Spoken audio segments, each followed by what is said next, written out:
Jesus. धन्यवाद यीशु, धन्यवाद यीशु। सभी कलीसियाँ, ऑनलाइन कलीसियाँ अपने हाथों को उठाएं ताकि हम आत्मा में अपने आप को तैयार कर सके परमेश्वर के वचन के लिए। प्रभु तेरा धन्यवाद करते हैं परमेश्वर, आज की प्रेजेंस के लिए परमेश्वर, तेरी सामर्थ्य के लिए, तेरी बड़ी ग्रेस के लिए तेरा धन्यवाद करते हैं परमेश्वर, तेरा अनुग्रह के लिए तेरा धन्यवाद प्रभु जी, जो तू हमें रोज़ एक मन होकर एक साथ प्रभु जी वचन को शेयर करने के लिए, वचन को साझा करने के लिए हमें इस्तेमाल कर रहा है। तेरा धन्यवाद करते हैं परमेश्वर, तेरी सामर्थ्य एक एक जन की लाइफ में कार्य करे परमेश्वर। आज जो भी वचन इनके जीवनों में बोया जाए परमेश्वर, वो 30, 60 और 100 गुना करके इनके जीवनों में फलों को लेकर आए और कोई भी अंधकार की शक्ति उन वचनों को चुराने ना पाए परमेश्वर। ये वचन इनके जीवनों में बोया जाए और फल लेकर आए, ग्रो हो परमेश्वर। ये नई टेस्टमनीज के रूप में उस वचन को पूरा होता हुआ देखें परमेश्वर। आज जो भी वचन ये सुने उस वचन पर चलने वाले ये बन जाए परमेश्वर। खुदावन तेरा आत्मा इन्हें छुए परमेश्वर, विश्वास वाला मन दे खुदावन, इन्हें स्ट्रॉन्ग करे, मजबूत करे आत्मा में परमेश्वर। ये अपनी अच्छी लड़ाई को लड़ सके खुदावन।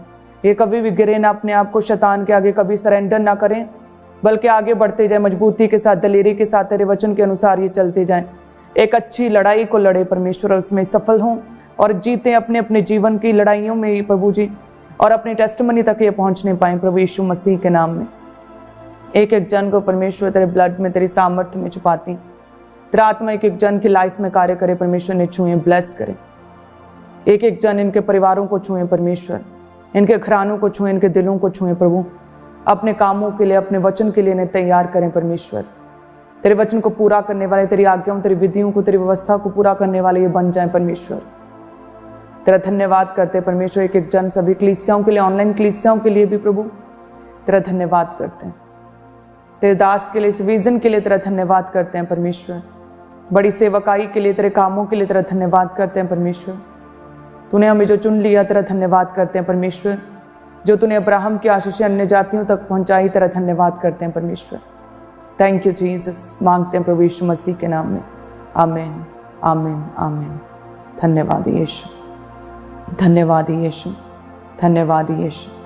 आप सभी कलीसियाओं का मैं स्वागत करती हूँ प्रभु की प्रेजेंस में, रोज़ की रोटी प्रोग्राम में। सो मेरी ओर से सभी कलीसियाओं को, सबको जय मसीह की। मेरा विश्वास है प्रभु का आत्मा आपके जीवनों में कार्य करे, परमेश्वर आपको छुए और बड़े कामों के लिए परमेश्वर इस्तेमाल करें। मैं जानती हूँ कि हर एक जन जो है अपने जीवन में अलग अलग तरह की फाइट्स को लड़ रहा है। जैसे परमेश्वर भी कहता है कि हर व्यक्ति जो है अपना बोझ स्वयं उठाए। हर एक की लाइफ में डिफरेंट तरह की फाइट्स हैं। कोई अपने डर के साथ फाइट कर रहा है, कोई अपनी बीमारी के साथ फाइट कर रहा है। किसी व्यक्ति की लाइफ में उसका परिवार मसीह में नहीं, तो उन्हें मसीह में लेके आने के लिए फाइट कर रहा है। जो मसीह के कारण सताए जा रहे हैं, वो उस सताव के साथ, उस विरोध के साथ, ऐसे भी लोग हैं जो फाइट कर रहे हैं। जादू टूने के साथ, जो दुष्ट आत्माओं के साथ, अंधकार की शक्तियों के साथ, जो उन्हें तकलीफ में, जो उनकी लाइफ में प्रॉब्लम्स को क्रिएट कर रही हैं, उन शैतानी दुष्ट आत्माओं के साथ कोई फाइट कर रहे हैं। हर एक व्यक्ति की जो फाइट है वो अलग अलग है, लेकिन प्रभु कहते हैं कि हर व्यक्ति अपना बोझ स्वयं उठाए। हर व्यक्ति को अपनी फाइट को लड़ना होगा। आपकी फाइट आपकी बहन, आपकी फाइट आपका पति या आपकी वाइफ नहीं लड़ सकते। आपको खुद उठना होगा। आपको खुद जो है प्रभु के कामों के लिए, या फिर अपने जीवन से उस शैतान को, उस अंधकार की शक्ति को, उस शैतानी असर को, उस प्रभाव को ख़त्म करने के लिए खुद उठना होगा। जैसे दबोरा कहती है कि जब तक दबोरा मैं ना उठी तब तक गाँव सूने पड़े थे। अपनी फाइट को, अपनी लड़ाई को स्वयं लड़ना होता है। यदि हम परमेश्वर के दास दाऊद की बात करें, जिसे परमेश्वर ने अद्भुत रीति के साथ चुना, तो वो भी जब उसे चुना गया तो वो आराम से बैठा नहीं, वो अपने घर में नहीं बैठा, जो अपने राज्य में नहीं बैठा, और राज्य पाठ को आराम से नहीं उसने ले लिया। उसने भी फाइट्स को लड़ा, अच्छी लड़ाइयों को लड़ा। वचन कहता है कि वो अपने पूरे जीवन काल में लड़ता रहा। 66 लड़ाइयाँ उसने लड़ी, उन लड़ाइयों को उसने जीता और उसका नाम महान होता गया। जैसे परमेश्वर का वचन कहता है कि उसने कई लड़ाइयों को लड़ा। 2 शमूएल 8 अध्याय में लिखा कि उसने क्या है कि फिलिस्तियों को जीत कर अपने अधीन कर लिया। फिर उसने मोआबियों को भी जीता। 2 में लिखा। 3 में लिखा कि सोबा का राजा रहोब का पुत्र हददेजेर महानद के पास अपना राज्य फिर ज्यों का त्यों करने को जा रहा था, दाऊद ने उसको भी जीत लिया।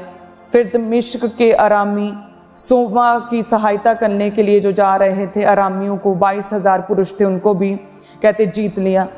फिर कहते हैं कि आगे चलकर हमात के राजा तोई ने सुना कि दाऊद ने हददेजेर की समस्त सेना को जीत लिया, तो कहते हैं कि उसने हददेजेर से लड़कर उसको भी जीत लिया। योराम के भी सारे सोना चांदी पीतल के पात्र कहते वहाँ से ले आए। तो इस प्रकार क्या है, 12 में लिखा, अरामियों, मुआबियों, अमोनियों, पलिश्तियों, अमालेकियों के सोना चांदी को रहोब के पुत्र सोबा के राजा हददेजेर की लूट को भी रखा। कहते कि उसने बहुत लड़ाइयाँ लड़ी और परमेश्वर कहता है कि उसने अरामियों, मुआबियों, अमोनियों, पलिश्तियों, अमालेकियों को सबके साथ उसने लड़ाइयों को लड़ा और उसमें जीत प्राप्त की। और कहते हैं 13 में लिखा कि दाऊद लोन वाली तराई में 18,000 अरामियों को मार के लौट आया, तब उसका बड़ा नाम हो गया। जब उसने लड़ाई को लड़ा तो कहते कि वो सारी लड़ाइयों को जीता, मुआबियों, पलिश्तियों, अमालेकियों, अमोनियों, अरामियों से जब जीता, जब सब देशों से सब शत्रुओं को उसने हराया तो उसका नाम बड़ा हो गया। जैसे हम परमेश्वर के वचन में देखते, दूसरा शमूएल इसके 7 अध्याय उसके 9 में देखते हैं, तो परमेश्वर ने उसे कहा था कि जहाँ कहीं तू आया गया वहाँ वहाँ मैं तेरे संग रहा, तेरे समस्त शत्रुओं का तेरे सामने से नाश किया है। मैं तेरे नाम को पृथ्वी पर के बड़े बड़े लोगों के नामों के समान महान कर दूंगा। सो जैसे दाऊद ने कहते कि लड़ाइयों को लड़ा, अच्छी लड़ाइयों को लड़ा, पलिश्तियों, मुआबियों, अरामियों, अमालेकियों, अमोनियों, बड़े बड़े शत्रुओं को बड़ी बड़ी जातियों के साथ लड़ा और उसमें जब जीत हासिल की और कहते हैं कि उसका नाम महान हो गया, उसका नाम बड़ा हो गया और पृथ्वी भर के बड़े बड़े लोगों के बीच में दाऊद का नाम लिया जाने लगा। बड़े बड़े लोगों के नामों के बराबर किंग डेविड का नाम लिया जाने लगा कि एक अति महान पुरुष है, ये ऐसा राजा जिसने कोई भी लड़ाई नहीं हारी और 66 लड़ाइयाँ जीता और अपने राज्य को स्थिर किया है। इस तरह से परमेश्वर ने उसने लड़ाइयों को लड़ा और कहते हैं कि परमेश्वर ने उसका नाम क्या है, महान किया और उसे ऊंचा किया। सो आज के कलीसियाओं को भी परमेश्वर कह रहा है कि हमें अपनी अच्छी लड़ाइयों को लड़ना होगा। आज इफिसियों में 6 अध्याय में लिखा कि आज हमारा युद्ध मांस और लहू के साथ नहीं बल्कि अंधकार की शक्तियों के साथ, उस दुष्ट की शक्तियों के साथ है जो कि आसमान में है। सो जैसे परमेश्वर का वचन कहता है कि हमारा युद्ध मांस और लहू के साथ नहीं बल्कि अंधकार की शक्तियों के साथ, दुष्ट की शक्तियों के साथ हमारा युद्ध है। सो उन दुष्ट की शक्तियों के साथ कैसे लड़ेंगे? परमेश्वर के सारे हथियारों को बांधकर, सत्य से अपनी कमर को कसकर, विश्वास की ढाल को लेकर, पैरों में सुसमाचार की तैयारी के जूते पहनकर, उद्धार का टोप पहनकर, इस तरह से हम क्या है, आत्मा की तलवार अपने हाथों में लिए हम शैतान से लड़ेंगे और उस पर जीत प्राप्त करेंगे। हर व्यक्ति अपनी लाइफ में अलग अलग तरह की फाइट्स में है, अलग अलग तरह के चैलेंजेस में, अलग अलग तरह की चुनौतियों में है। जिस तरह से परमेश्वर का वचन कहता है कि जब जो शाऊल था वो अयोग्य करार किया गया और परमेश्वर ने कहा शाऊल मेरे मन के मुताबिक नहीं चला, उसके राज्य को मैं स्थिर नहीं करूंगा, तू जा बैतलहम वासी यिशै के घर में जा। शमूएल नबी को कहा और उसके बेटों में से किसी एक को मैंने राजा होने के लिए चुन लिया। तो कहते हैं कि जब शमूएल उसके घर में गया तो सारे बारी बारी उसके पुत्र उसके सामने आते गए। यिशै के पहला आया, दूसरा आया, तीसरा आया, 7 आ गए और 7 को परमेश्वर ने कहा कि मैंने इनमें से किसी को भी नहीं चुना। और यदि हम प्रभु के वचन को उस समय पढ़ें, 1 शमूएल 16 अध्याय और उसकी 10 में लिखा कि इस प्रकार यिशै ने अपने 7 पुत्रों को शमूएल के सामने भेजा और शमूएल यिशै से कहता गया यहोवा ने इन्हें नहीं चुना। बारी बारी 7 पुत्र कहते उसके सामने और कहता गया यहोवा ने इन्हें नहीं चुना। तब कहते कि शमूएल ने यिशै से कहा क्या सब लड़के आ गए? देखिए इतना रिजेक्टेड था, इतना निगलेक्टेड था दाऊद, इतना निकम्मा था अपने पिता अपने भाइयों की निगाह में कि जब चुनाव हो रहा था, जब नबी के सामने उसके सारे पुत्रों को लाने की आज्ञा दी गई थी, यिशै के 7 पुत्र उसके सामने आ गए थे, तब भी उसे याद नहीं था कि नहीं मेरा एक पुत्र रहता है अभी। शमूएल के पूछने पर कि क्या सब आ गए हैं, तब उसे याद आया। कहता वह बोला, यिशै बोला कि नहीं छोटा तो रह गया। इतना रिजेक्टेड था, इतना अपने पिता की निगाह में, अपने भाइयों की निगाह में वो तुच्छ था, पूरी तरह से निगलेक्टेड था। उसका याद तक नहीं था कि हाँ छोटा भी रहता है। शमूएल ने जब पूछा कि क्या सब आ गए, कोई रहता तो नहीं, फिर उसे याद आया, उसने सिर पर अपने हाथ मारा होगा कि नहीं छोटा तो रह गया। कहते हैं कि छोटा तो रह गया, वह भेड़ बकरियों को चरा रहा। तो शमूएल ने यिशै से कहा कि उसे बुलवा भेज। और कहते जैसे ही वो आया तो उसको तो लाली झलकती थी, उसकी आंखें सुंदर और उसका रूप सुडोल था। तब यहोवा ने कहा उठकर इसी का अभिषेक कर, यही है। उठकर इसी का अभिषेक कर, यही है, यही है, यही है। हालेलुया। उसी तरह से आज लोग ऐसे हैं जो कि अपने जीवन में बहुत दुख में, पीड़ा में है। जिस तरह से दाऊद इतना रिजेक्टेड था, निग्लेक्टेड था कि अपने पिता को याद तक नहीं था कि मेरा एक पुत्र अभी रहता है, उसे भी बुला लूं ताकि उसे भी प्रभु का दास देख लें। वो इतना अपने पिता की निगाह में तुच्छ था और उसके पिता की निगाह में वो कुछ नहीं था। और कहने पर जब शमूएल ने पूछा क्या कोई रह गया, तब कहा कि अरे एक तो रह गया, मेरा छोटा पुत्र तो रह ही गया, वो तो जंगल में भेड़ बकरियों को चरा रहा है। आज भी किसी न किसी व्यक्ति के लाइफ में ऐसी परिस्थितियां, ऐसी चुनौतियां हो सकती हैं जैसे दाऊद के जीवन में उस समय थी कि वो जंगल में भेड़ बकरियों को चरा रहा था और उसके पिता ने भी उसे छोड़ दिया, उसके भाइयों ने भी उसे छोड़ दिया था, अकेला था। और ऐसे ही आज भी किसी न किसी के लाइफ में ऐसा समय हो सकता है, ऐसी चुनौतियां हो सकती हैं जब उसे लगे कि परमेश्वर मेरे साथ नहीं, प्रभु मेरी ओर नहीं, परमेश्वर मेरी ओर देख नहीं रहा, परमेश्वर मेरी बात नहीं सुन रहा, मेरे परिवार ने मुझे छोड़ दिया, मैं प्रॉब्लम में हूँ, मैं बीमारी में हूँ, जंगल के समान इतना अंधकार, इतना अंधेरा मेरे जीवन में फैला हुआ, मुझे कोई रास्ता दिखाई नहीं दे रहा, मुझे कोई मंजिल दिखाई नहीं दे रही, मेरी मदद के लिए मेरे पास कोई नहीं, मैं पूरी तरह से अकेला हूँ। सो दाऊद की तरह हो सकता है कि आज ऐसी परिस्थितियां आपके जीवन में हों जो उस समय उसके जीवन में थी, लेकिन परमेश्वर याद करता है, परमेश्वर आपको देखता है। जब आप परमेश्वर में भलाई के साथ, परमेश्वर के धर्मी में बनकर प्रभु के कामों को जब आप करते रहते हैं, अपने जीवन को पाप से अलग करके जब आप प्रभु में चलते रहते हैं, तो परमेश्वर आपको देखता, आपको जांचता, परमेश्वर आपको देखता, आपको अपनी ओर बुलाता है, अपनी योजनाओं के लिए परमेश्वर आपको अपनी ओर खींच लेता, आपको बुला लेता है। हो सकता है उस समय आपको लगे कि ये मेरे जीवन में क्या हो रहा है, ये प्रभु मेरे से बात क्यों नहीं कर रहा, ये परमेश्वर मेरे लाइफ में कुछ क्यों नहीं कर रहा। लेकिन यदि आपने अपने पापों से मन फिराया, अपने गुनाहों से मन फिराया, तौबा की, पश्चाताप किया, प्रभु यीशु मसीह के नाम में बपतिस्मा लिया, प्रभु में आने के बाद, प्रभु यीशु मसीह को उद्धारकर्ता ग्रहण करने के बाद यदि आपने अपने आप को पापों से अलग करके रखा, तो सच में परमेश्वर जो है अपनी भलाई को आपके जीवन में दिखाएगा। जिस तरह से परमेश्वर ने दाऊद के जीवन में अपनी भलाई को दिखाया, जो पूरी तरह से रिजेक्टेड और निग्लेक्टेड था, सातों रिजेक्ट हो गए, तो शमूएल ने कहा कि क्या और भी कोई लड़का बचा तेरा? उसे फिर याद आया कि नहीं, छोटा है, अभी रहता है, एक और है। और जब वो आ रहा था तो कहते कि तभी परमेश्वर ने कहा यही है, इसी का अभिषेक कर, यही है जिसे मैंने चुना, यही है जो मेरे कामों को करेगा, यही है इज़राइल का राजा, यही है जिसका मैंने अभिषेक किया, अपने कामों के लिए इसे इस्तेमाल करूंगा। हालेलुया। उसी तरह से परमेश्वर जो है, आप जब अपने साइलेंट टाइम, अपने दुखों में है ना, जब आप रिजेक्टेड, आप सताए जा रहे हैं, आप बीमारी में, अपने डर में जी रहे हैं, इसी तरह से परमेश्वर आपको चुन लेगा, कहेगा प्रभु कि यही है। उस समय सातों लड़के जो है, कहते हैं सातों बड़े भाई दाऊद के, वो रिजेक्ट हो गए। परमेश्वर ने दाऊद को नहीं चुना था, परमेश्वर ने कहा था यिशै बैतलहम वासी यिशै के घर में जा, उसके किसी एक पुत्र को चुन ले। दाऊद को नहीं, किसी एक पुत्र को आठों में से। लेकिन सात पहले रिजेक्ट हो गए, फेल हो गए परमेश्वर की निगाह में, क्योंकि वो पाप में थे और संसारिक रीतियों को फॉलो कर रहे थे। लेकिन आठवां जो एक छोटा पुत्र था, जो दाऊद था, वो आत्मिक रीतियों को फॉलो कर रहा था, वह अपनी आत्मिक लड़ाई को लड़ रहा था और वह अलगताई में परमेश्वर के साथ साथ चल रहा था, वो पाप से अलग था, और इसीलिए परमेश्वर ने कहा यही है। हालेलुया।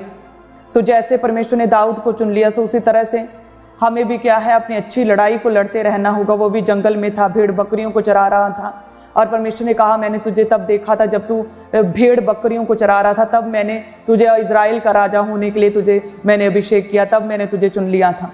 सो उसी तरह से आज चाहे आप किसी भी तरह की विपरीत परिस्थिति में, किसी भी डर में, किसी भी बीमारी में, किसी गरीबी में, किसी घटी में, किसी भी प्रॉब्लम में, अयोग्यता में क्यों नहीं हो, लेकिन परमेश्वर आपको देख रहा है। यदि दाऊद की तरह आप अपने आप को अलग कर लें, अलगताई में, पाप से अलग होकर परमेश्वर के आज्ञाओं को पूरा करते, वचनों को पूरा करते हुए आगे बढ़ें, तो परमेश्वर जो है आपके जीवनों में काम कर सकता है। प्रभु की योजना है आपके जीवन में, और प्रभु आपको चुन सकता है अपने कामों के लिए। हालेलुया। जब प्रभु के दास ने मुझे चुना तो एकदम से नहीं चुन लिया था, पहले ही फर्स्ट मैं ही चॉइस नहीं थी, और भी बहुत सी लड़कियों में से जो देखा जा रहा था कि प्रभु के दास के लिए कौन सही होगा। जब उन लड़कियों को, जो पहले 1, 2, 3 नंबर पर जो लड़कियां थीं, जब उन्हें देखा गया, चेक किया गया, तो वो परमेश्वर की निगाह में अयोग्य करार दी गई। वो परमेश्वर की निगाह में, परमेश्वर कहता है मैंने नहीं चुना इन्हें, इनका करैक्टर सही नहीं, ये पवित्रताई में अपना जीवन जी नहीं रही, ये मेरे साथ साथ चल नहीं रही, मैंने इन्हें योग्य करार दिया। जैसे सैमुअल ने रिजेक्ट कर दिया था सातों भाइयों को, तो प्रभु के दास ने उन लड़कियों को क्या है वो रिजेक्ट कर दिया। और जब मेरी फ़ोटो सामने आई तो पता लगाया गया कि ये लड़की कैसी है, तो बताया गया कि हाँ पवित्रताई में है, लड़की अच्छी है, प्रभु में है, सेवा करती है और बहुत पवित्र जीवन जीती है और किसी भी तरह का ऐसा कोई भी इसका पास्ट नहीं है। और कहते हैं कि तब प्रभु के दास ने बोला कि हाँ यही है, इसी के साथ मिलकर मैं प्रभु के कामों को करूँगा, यही है। उसी समय डिसाइड किया था। ना तो जाति पूछी थी, ना मेरा कास्ट पूछा था, ना ही मेरे फाइनेंशियल स्टेटस को पूछा था, मैं कितना पढ़ी लिखी हूँ ना तो ये पूछा था, मेरी हाइट कितनी ना तो ये पूछा था। जस्ट ये देखा था कि कैरेक्टर कैसा है। तो कहा कि पास बिल्कुल क्लियर है कैरेक्टर, कोई प्रॉब्लम नहीं, कोई ऐसी बात नहीं है। तो प्रभु के दास कहते हैं कि मैंने कहा था यही है जो जिसके साथ मैं अपना जीवन जो है निभाऊंगा। तो प्रभु के दास ने कहा था कि यही है जिसके साथ मैं अपनी लाइफ को शेयर करूंगा और प्रभु के कामों को मिलके करूंगा। और उससे पहले जब परमेश्वर ने मुझे चुना, उससे पहले मैं और मेरा परिवार भी अलग अलग तरह के प्रॉब्लम्स में थे, अलग अलग तरह की अपनी पर्सनल सभी को दिक्कतें थी। हमारे घर में इतनी प्रॉब्लम्स थी, दुष्ट आत्मा के अटैक थे, उस समय बहुत पीड़ा में, बहुत दर्द में थे, हम बहुत टूटे हुए थे, फाइनेंशियली भी सिक थे और इमोशनली भी हम बहुत टूटे हुए थे, क्योंकि कोई भी साथ नहीं देता था हमारा। और उस समय प्रभु में जब हम चलते रहे तो परमेश्वर ने कहा यही है जिसका मैंने अभिषेक किया, यही है जिसे मैंने सेवकाई के लिए चुना, इसे बुला। हालेलुया। सो उसी तरह से आज जितनी भी कलीसियां हैं जिन्हें लगता है कि प्रभु मेरे लिए बात नहीं कर रहा और परमेश्वर के जो वचन है वो क्या सच में पूरे हो सकते हैं, और शैतान आज लोगों के मन में ये डालना चाहता है कि नहीं ये सेंसलेस है, ऐसा नहीं हो सकता, ऐसा कैसे तुम्हें चुन लेगा, तुम्हारा नाम महान कर देगा, तू भेड़ बकरियों को चरा रहा है, तुझे कैसे इजराइल का राजा बना देगा, तू एक साधारण सा 17 साल का टीनेज लड़का, तू कैसे एक वीर योद्धा, एक गोलियत को तू मार सकता है, ये सेंसलेस है।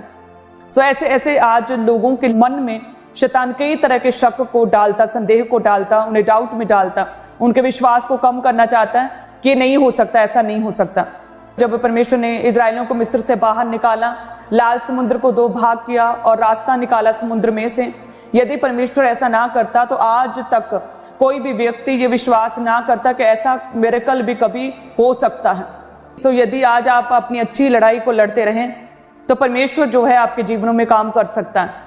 सेंसलेस नहीं, परमेश्वर की बातें तो बुद्धि से भरी हुई जीवन देने वाली बातें हैं, अंधेर को दूर करने वाली, शिफा देने वाली परमेश्वर की बातें हैं। परमेश्वर का वचन तो वह रास्ता है जो हमें जीवन अनंत काल तक पहुंचाता है। अब्राहम की आशीषें यहोवा परमेश्वर के समय पर अन्य जातियों के लिए नहीं थी, लेकिन मसीह ने जो हमारे लिए श्रापित हुआ, काट पर लटकाया गया, हमारे लिए परमेश्वर पृथ्वी पर आए और मसीह के कारण जो अब्राहम की आशीषें अन्य जातियों तक पहुंची। तो यदि आप विश्वास करें और यदि आप अपने लाइफ में देखें तो कोई ना कोई छोटे से छोटा ऐसा चिन्ह, छोटी से छोटी ऐसी निशानियां परमेश्वर ने आपके जीवन में जरूर दी होंगी, जिसके द्वारा आप ये समझ सकते हैं कि यस परमेश्वर मेरे साथ है और वो मेरे जीवन में काम करेगा। यदि परमेश्वर मेरे जीवन में छोटे छोटे कामों को कर रहा है तो प्रभु बड़ी योजनाओं को भी मेरे लाइफ में सिद्ध करेगा। तो तब तक क्या है, अपना टारगेट परमेश्वर की ओर बनाए रखना है, तब तक परमेश्वर की ओर चलते रहना। आत्मिक लड़ाई को लड़ना, आत्मिक लड़ाई को कैसे लड़ेंगे? आत्मिक हथियारों के साथ लड़ेंगे, प्रभु के वचन के साथ, प्रार्थनाओं के साथ, अग्रेसिव फायर प्रेयर के साथ, अंधकार की शक्तियों के साथ फायर प्रेयर के साथ हम लड़ेंगे। वचन के बीच से अंगीकार करते करते लड़ेंगे। जिस तरह से दाऊद जब गोलियत के सामने गया तो अपने देवताओं के नाम लेकर गोलियत जो है दाऊद को श्रापित करने लगा, कोसने लगा, तो दाऊद ने परमेश्वर के वचन का अंगीकार किया था कि मैं परमेश्वर यहोवा के नाम से मैं तेरे सामने आता हूं और तुझे मैं अब आज ही मार के तेरा सिर धड़ से अलग कर दूंगा। सो जैसे प्रभु के दास कहते हैं कि आप अपने शरीर में तो रिलैक्स हो सकते हैं, शरीर में आराम कर सकते हैं। जब आपको लगे कि मैं बहुत थक चुका हूं, मैं काम करके थक चुका हूं, तो आप शरीर में रेस्ट कर सकते हैं, आप अपने काम से छुट्टी ले सकते हैं, लेकिन आत्मा में कोई रेस्ट नहीं। मैं प्रभु के दास की गवाही देती हूँ, आज तक हम जब भी कहीं भी दुनिया में किसी भी कोने में हम जाते हैं तो हमेशा एक सेपरेट प्रेयर रूम लिया जाता है जिसमें वो लगातार प्रेयर करते हैं और वो हमें भी कहते हैं कि नहीं, शरीर में हम रेस्ट कर सकते हैं। ये रिलैक्सेशन सिर्फ शरीर में, आत्मा में कोई रिलैक्सेशन नहीं, आत्मा में कभी कोई छुट्टी नहीं हो सकती। आत्मा में हम अपनी प्रार्थनाओं को छोड़ नहीं सकते। हम कहीं घूमने गए तो हम अपनी प्रार्थनाओं को, अपनी आत्मिक लड़ाई को बंद नहीं कर सकते, क्योंकि जैसे ही कोई जन अपनी आत्मिक लड़ाई को बंद करेगा शैतान कई तरह के क्वेश्चंस के साथ, कई प्रश्नों के साथ उस व्यक्ति के विश्वास को कम करने के लिए, उसे गिराने के लिए, पाप में गिराने के लिए उसके सामने खड़ा हो जाएगा। जैसे यदि हम प्रभु के वचन में देखें तो एक अच्छी सुंदर बड़ी उदाहरण हमें मिलती है जब हम दूसरा शमूएल 11 अध्याय को देखते हैं कि दाऊद कहते हैं कि पहले तो बड़ी बड़ी लड़ाइयों को लड़ा, अमालेकियों, फलिश्तियों, मुआनियों, अरामियों, बड़े बड़े लोगों से, बड़े बड़े योद्धाओं से वो लड़ा और वो जीता। लेकिन वो जीत के बाद जब वो अपनी लाइफ में आशीषित जीवन जी रहा था, एक राजा बन चुका था, कहते कि तब उसने क्या किया, 11 में लिखा कि फिर जिस समय राजा लोग युद्ध करने को निकला करते हैं उस समय अर्थात वर्ष के आरंभ में दाऊद ने योआब को और उसके संग अपने सेवकों समस्त इजराइलियों को भेजा। उन्होंने अम्मोनियों का नाश किया। किन्होंने अम्मोनियों का नाश किया? दाऊद के लोगों ने, दाऊद की सेना ने क्या किया? अम्मोनियों का नाश किया और रब्बा नगर को घेर लिया। वचन के अनुसार जब दाऊद को लड़ना चाहिए था उसने अपने लोगों को भेज दिया आगे और आप अपने यरूशलेम में ही रह गया। और कहते कि जब वो अपने भवन की छत पर टहल रहा था तब उसने एक स्त्री को देखा, हित्ती उरिय्याह की पत्नी को, बैतशबा को देखा और उसके साथ उसने पाप किया। जब पाप किया तो उसके बाद दाऊद का पतन शुरू हो गया। उसका जीवन, उसका घराना पूरी तरह से तब बदल गया। हालेलुया। वो पूरी तरह से सेम वही पूरी ऊंचाई से नीचे गिरा और फर्स्ट स्टेप से उसे फिर से शुरुआत करनी पड़ी। वो फिर से जंगलों में गया, फिर से उसे अपने सिर में राख डालकर उसे परमेश्वर के आगे प्रार्थना करनी पड़ी। उसे चिम्मी जैसे छोटे छोटे लोग जो तुच्छ थे, जो कुछ भी नहीं थे, उनके श्रापों को, उनके कोसने को उसे सुनना पड़ा। अगर दाऊद लड़ने के लिए जाता अपने लोगों के साथ, अपने योद्धाओं के साथ, अपनी सेना के साथ, तो वो ना वो घर में फ्री बैठता, ना उस लेडी को देखता, ना उसके साथ पाप करता, व्यभिचार करता, ना ही उसका राज्य उससे दोबारा छीन लिया जाता, ना वह फिर वहीं पर वापस उसके राज्य का पतन शुरू होता, ना वो वचन से गिरता, ना वो पाप करता। इसीलिए ये हमारे लिए एक सीखने के लिए एक अच्छा लेसन है कि हम शरीर में तो रेस्ट कर सकते हैं कि जब हमें थकावट है हम अपनी छुट्टी ले लें, हम अपनी जॉब से एक दिन की छुट्टी ले ली, हम रेस्ट कर रहे हैं जी, आज हम रिलैक्स हैं, आज काम नहीं कर रहे हैं। लेकिन आत्मा में कोई रेस्ट नहीं। प्रभु के दास कहते हैं आत्मा में कोई भी रेस्ट नहीं है। हर रोज निरंतर प्रतिदिन हमें परमेश्वर के सम्मुख हमें उपस्थित होना होगा, अपनी प्रार्थनाओं को प्रभु के आगे रखना होगा, अपनी आत्मिक लड़ाई को लड़ना होगा। हमारा युद्ध मांस और लहू के साथ, इस जमाने के, इस दुनिया के लोगों के साथ, किसी धर्म के साथ नहीं, बल्कि हमारा युद्ध अंधकार की शक्तियों के साथ, दुष्ट की शक्तियों के साथ है। और उनका हम वचन के बीच से प्रार्थना के द्वारा हम उनके साथ लड़ सकते हैं। पाप से अलग रहकर हम उन अंधकार की शक्तियों के साथ लड़ सकते हैं। जैसे ही दाऊद कहते फ्री बैठा, जैसे ही वो घर में बैठा, जैसे ही उसने लड़ना छोड़ा, वैसे ही वो पाप में गिरा। इसीलिए कलीसिया अपनी आत्मिक लड़ाई को सदैव लड़ते रहें। जब आप लड़ते रहेंगे परमेश्वर आपको ब्लेस करेगा, प्रभु आपको बचा के रखेगा, प्रभु सिक्योर रखेगा आपको और आप अपने जीवन में जीतेंगे। प्रभु यीशु मसीह के नाम में परमेश्वर ने इसलिए नहीं इजराइलियों को चुना क्योंकि वो पूरे राज्य में, पूरी दुनिया में बहुत थे या बहुत सामर्थी या बहुत बलवान थे, बल्कि परमेश्वर ने उन्हें इसलिए चुना क्योंकि वो क्या थे? क्योंकि वो पूरी पृथ्वी भर में संख्या में थोड़े थे। वो क्या थे? वो थोड़े थे, परमेश्वर ने इसलिए उन्हें चुना। इसलिए परमेश्वर आज भी ऐसे लोगों को चुनता जो दुखी हैं, जो बीमार हैं, जो निर्बल हैं, जो कमजोर हैं, जो अपने आप को अपाहिज समझते हैं, परमेश्वर उन्हें चुनता है। हालेलुया। अपने कामों को, अपनी सामर्थ्य को सिद्ध करने के लिए परमेश्वर चुनता है। निर्बलों को परमेश्वर ने चुना, कमजोरों को चुना, परमेश्वर ने तुच्छों को चुना, परमेश्वर ने कंगालों को चुना है, परमेश्वर ने मुझे चुना है, परमेश्वर ने अपने दास को चुना। परमेश्वर ने अपने दास को किसी इंजीनियरिंग की वजह से नहीं चुना। प्रभु ने अपने दास को इसलिए नहीं चुना क्योंकि वो दिखने में बहुत सुंदर थे, इसलिए नहीं चुना क्योंकि बहुत वो ऊंचे लंबे थे, इसलिए नहीं चुना है। बहुत इंटेलिजेंट, बहुत बुद्धिमान है, इसलिए नहीं चुना, बल्कि उस समय चुना जब प्रभु के दास पूरी तरह से डिप्रेस्ड थे, पूरी तरह से अपने जीवन में निराशा में थे, जब अपने आप को खत्म करने के लिए वो रेल की पटरी पर अपने आप को सुसाइड करने के लिए जा रहे थे, जब अपने जीवन को खत्म करना चाहते थे, जब उनकी माँ उनके साथ नहीं थी, जब उनका परिवार, उनका भाई, उनका परिवार बैकस्लाइड हो गया था और उन्हें कह रहा था कि पीछे वापस आ जा। जब पूरे रिश्तेदार, रिलेटिव्स ने प्रभु के दास का साथ छोड़ दिया, अपने परिवार ने, अपनी माँ ने साथ छोड़ दिया था, तब वो जब पूरी तरह से अकेले, पूरी तरह से टूट चुके थे, जब पूरी तरह से निराशा में थे, जब ऐसा रोग हो गया था जो डॉक्टर्स ने बोला था कि 12 साल दवाई खानी पड़ेगी, फिर ये पेट का रोग जा सकता है, लाइफ टाइम दवाई खानी पड़ेगी। जब ऐसा रोग हो गया था कि मन इतना उदास था कि कोई इलाज, ट्रीटमेंट उन्हें ठीक नहीं कर पा रहा था, बहुत सी काउंसलिंग्स उन्हें ठीक नहीं कर पा रही थी, तब परमेश्वर ने उन्हें चुना। हालेलुया। सो उसी तरह से परमेश्वर आपके साथ है, चाहे आज कोई भी किसी भी कंडीशन में क्यों नहीं। यदि आप प्रभु में हैं, यदि आप अलगताई में जीवन जी रहे हैं, यदि आप पाप से दूर हैं, यदि आप परमेश्वर के वचन पर चलते हैं, यदि आप लगातार प्रार्थनाओं में हैं, यदि आप रोजे रखते हैं परमेश्वर के नाम में, यदि आप प्रभु के घर के साथ जुड़े, परमेश्वर के साथ जुड़े, यदि आप किसी ना किसी रीति से छोटी भी क्यों ना हो सेवा, लेकिन वो सेवा आप करते हैं, यदि आप लगातार परमेश्वर की दुहाई देते हैं, परमेश्वर के वचनों का अंगीकार करते हैं, अपनी प्रार्थनाओं को यदि आप छोड़ते नहीं, लगातार दुहाई देते हैं, पाप से अलग रहते हैं, तो यस परमेश्वर आपको देखेगा। प्रभु आपको देख के कहेगा यही है जिसे मैंने चुना अपने कामों के लिए, यही है जिसके जीवन में मैं अपने बड़े कामों को करूंगा। हालेलुया, धन्यवाद यीशु। सो कभी भी निराश ना हो अपने साइलेंट टाइम्स में, विश्वास रखें प्रभु आपके जीवन में काम करेगा। पौलुस भी कहता है कि मैंने अपनी अच्छी लड़ाई को लड़ा है। सो अपनी लड़ाई को लगातार लड़ना पड़ता है। किसी की लड़ाई डर के साथ, किसी की बीमारी के साथ, किसी की अपने परिवार के साथ, किसी की उन रिश्तेदारों के साथ, उन परिवार के साथ जो मसीह में आने की वजह से आपका विरोध करते हैं, आपको परेशान करते हैं।